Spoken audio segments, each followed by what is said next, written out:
Shares of Intel soaring today after this $2 billion investment from SoftBank.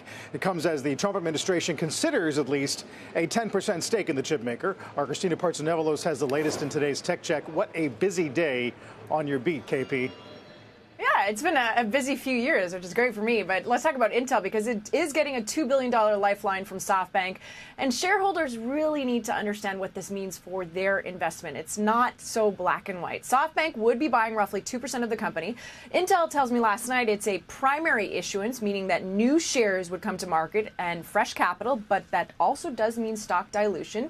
And yet shares are up because investors really see SoftBank's backing as more than just money. It's credibility that could attract other institutions and AI partnerships through SoftBank's OpenAI and ARM connections, for example. Intel, like you said, has also had talks with the Trump administration about a potential 10% government stake using CHIPS Act funding.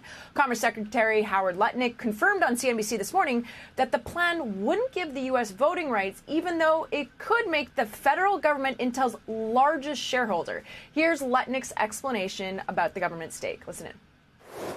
What is in it for the American taxpayer? And the answer Donald Trump has is we should get an equity stake for our money. So we'll deliver the money, which was already committed under the Biden administration. We'll get equity in return for it, get a good return for the American taxpayer instead of just giving grants away.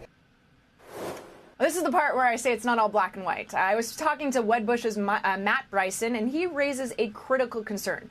If the U.S. owns 10% of Intel, the government won't let the company make decisions that are best for shareholders. Intel couldn't move production to Taiwan Semiconductor or divest fabs to optimize profitability, even if that's the smartest business move. Bryson calls it a, quote, raw deal. Intel went from getting grants with minimal strings to potentially giving up 10% ownership for the same money. Meanwhile, competitors like TSMC and Samsung get grants without any equity stakes.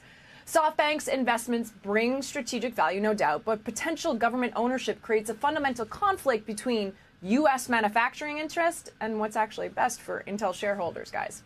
Yeah, that's sort of the point, and we quoted Stacey Rasgon a lot this morning, Kristina. He writes, we still wonder how much force the administration can or needs to bring if Intel can actually deliver products that meet specs or cost effective, and he argues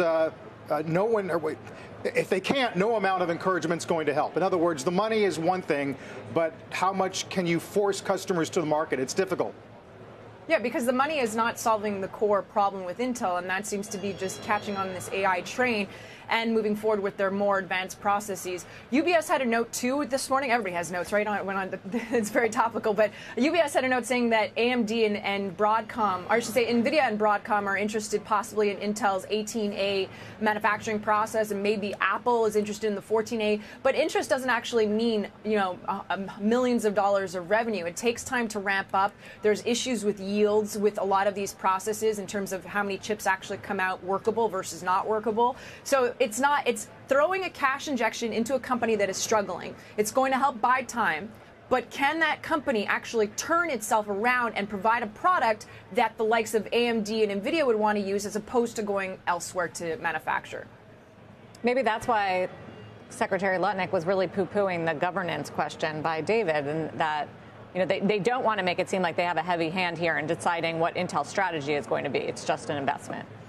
Right, because then it would just run against what capitalism in the United States is about, right? Not having a hand from the government, pushing the board as to what they should be doing. If anything, Intel's board finally has some people that have chips background on there, so there is some opportunity for change. Lip Bhutan is ready to cut the corners and any fat in regards to costs, but it's going to take time, and so the stock reaction is just maybe a little bit premature when we haven't actually seen the turnaround plan and what this would mean for the actual advanced manufacturing processes. Well, no doubt SoftBank injects some confidence in there, at least. Thank you, Kristina. Kristina Partsinevelos.